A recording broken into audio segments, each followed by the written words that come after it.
خپلو خالي کورونو او خالي ځایونو نه استفاده وکړئ او هغه ځای نه هره میاشت لکونو فایده واخلئ. دا څنګه امکان لري؟ ایر بی ان بی یو آنلاین مارکیټ دی کوم چې خپلو مشتریانو ته د سفر لپاره ارزانه کورونه وړاندې کوي. یاد شرکت پخپله یو کور هم نه لري خو د کور مالکانو نه کمیشن اخلي. په یاد شرکت ایر بی ان بی کې تر اوسه پورې 6 میلیونه کورونه ثبت شوي دي او هره میاشت پکې 5 میلیونه کسان د ځان لپاره کورونه کرایي کوي.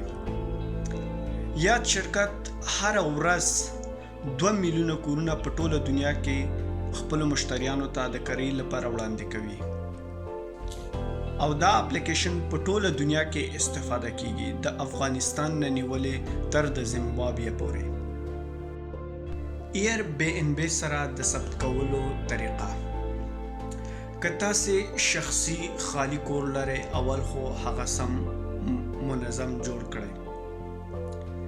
هر هغه سهولیت چې په کور کې وي لکه تشناب، اشپزخانه، د اوسېدلو کوټه، داسې نور هغې صفایي او سم منظم یې جوړ کړئ او بیا د airbnb.com ویب سایټ ته لاړ شئ او هلته یې ثبت کړئ. هلته په ویب سایټ کې تاسو د کور ټول مشخصات ورکړئ د اوسېدلو ځای نه نیولې تر د تشنابه پورې. ټول مشخصات د صفایي قانون، د صفایي خپل نرخ چې 2 روپۍ تاسو په شپه باندې نرخي، په کم ټیم کې کور ته راتګ، په کم ټیم کې د کور نه تګ، د کور ادرس، خپل بانکي معلومات. هغه کسان څوک چې کم ځای ته په چکر ځي او یا څه کار وجې نه بل ځای ته لاړ شي، هلته هوټل نه وي او یا د هوټل د بوک کولو قیمتونه لوړ وي، هغوی د ایر بی ان بی ویب سایټ ته ځي او هغه ځای نه ستاسو کور خپل ایر بی ان بی ویب سایټ کې ځان دپاره بوک کوي. چې کله ستاسو کور په کرایي واخیستل شي، کرایي شي، نو ستاسو ټول معلومات هغه کرایه‌دار ته د ایمیل د طریقه ورځي او د هغه کرایه‌دار ټول معلومات چې تاسو کوم ایمیل ورکړی دی ایر بی ان بی ته، د هغه د طریقه د کرایه‌دار ټول معلومات ایر بی ان بی تاسو ته رالیږي.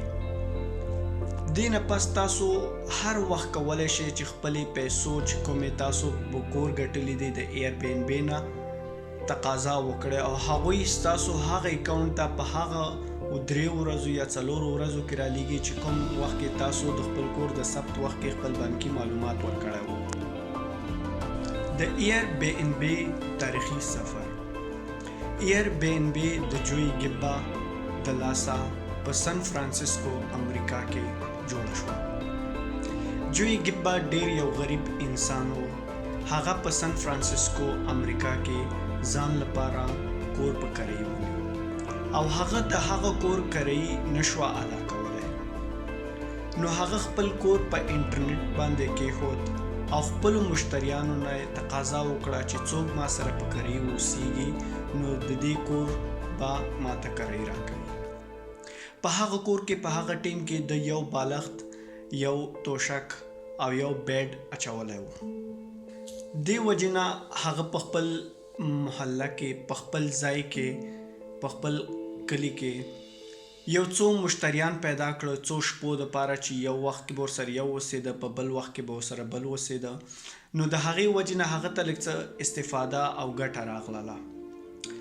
د هغې نه پس هغه داسې فکر او سوچ وکړو چې دا خو ډېر یو مهم کار دی، ډېر داسې کورونه شته دی چې خالی پراته دي او ډېر داسې مشتریان شته دی چې غریبانان دي، هغوی د کور نیولو یا د هوټل نیولو وس او توان نه لري. نو هغه وتوانېده داسې یو شبکه یې جوړه کړله چې کوم باندې هغه به په کلي کې ګرځېده او خالي کورونه به یې لټول او هغه به یې په خپل ویب سایټ کې ورکول او خلک به راتله، په هماغه ځای کې به یې د هغو کورونه په کرایي نیول. airbnb.com مخکینی نوم airbedandbreakfast.com په نامه باندې و. دا ویب سایټ چې په 11 سپتمبر 2008 کال کې اختراع شو، ډیر مشهور، په لنډ وخت کې ډیر مشهور شو. حتی د دنیا په ټولو کنجونو ته دا ویب سایټ ورسېده. مختلف قسم کمپنیانو دې سره خپل قراردادونه امضا کړه او دې ویب سایټ سره سرمایه گذاري وکړه.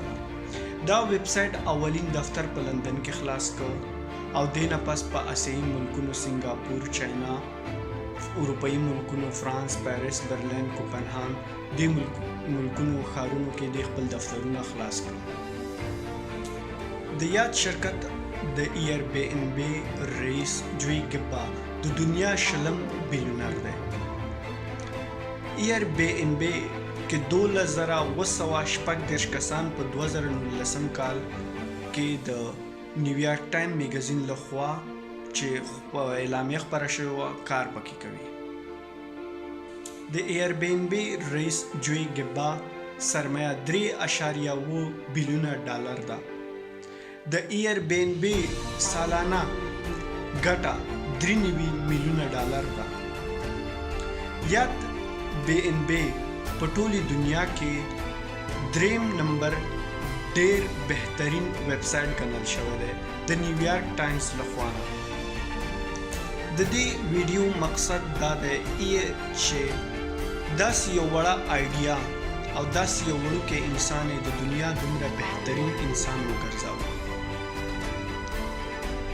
نو ایر بی ان بی هم مشتری ته فایده رسوي چې هغه سره مشتری کولی شي ارزانه کور پیدا کړي، هم د کور مالک ته فایده رسوي چې کور مالک کولی شي چې خالی ځای یا خالی کور نه استفاده وکړي او ګټه واخلي، او هم ایر بی ان بی ټیم ته رسیږي چې 2216 کسان پکې کار کوي، د هغو میاشتې تنخواه یا نور داسې مختلف قسم شرکتونه چې ایر بی ان بی باندې چلیږي لکه اشتهاري چلو شرکتونه یا داسې ترانسپورټي شرکتونه، نور شرکتونه دي چې ایر بی ان بی سپورټ کوي او ایر بی ان بی باندې چلیږي لکه پیمنټ پروسیسینګ چې تاسو زما یو بل ویډیو ته وګورئ آنلاین پیمنټ پروسیسینګ په نامه باندې دا هغه کې هم ایر بی ان بی یو ونډه لري. او د ټول نه بهتره دا ده چې د ملک اقتصاد دپاره ډیره فایده کوي ځکه چې د دنیا څومره روپۍ د ټولې دنیا نه امریکا ته د ایر بی ان بی پیسې روانې دي. ټوریزم په باره کې ډیر زیات اهم کردار لري او ټوریزم په ټوله دنیا کې ډیر مشهور دی او د ملک اقتصاد دپاره ډیر فایدمند دی. ولې چې ټوریزم سره د ملک پیسه په ملکونو کې په خوځښت باندې راځي، د پیسې ویلیو جګیږي، خلکو ته کارونه پیدا کیږي. خو متاسفانه موږ تاسو په افغانستان کې د ټوریزم دپاره دومره ګامونه نه دي اخیستل شوي. ټوریزم په افغانستان دومره په نړۍ کې دومره ډیر مشهورتیا نه لري، ولې چې بهراني سیلانیان د څه ناامنۍ د وجې نه افغانستان ته زړه نه ښه کوي. خو ما چې کوم ریسرچ وکړ په ایر بی ان بی کې د افغانستان نه 2840 کورونه راجستر دي چې اکثر په شهر نو کې دي. امید لرم زما ویډیو به مو خوښه شوي وي او کوم خوښه شوي زموږ چینل سبسکرایب کړئ او د نورو ویډیوګانو لپاره د هغه بل کړنګانې باندې کلیک وکړئ. مننه.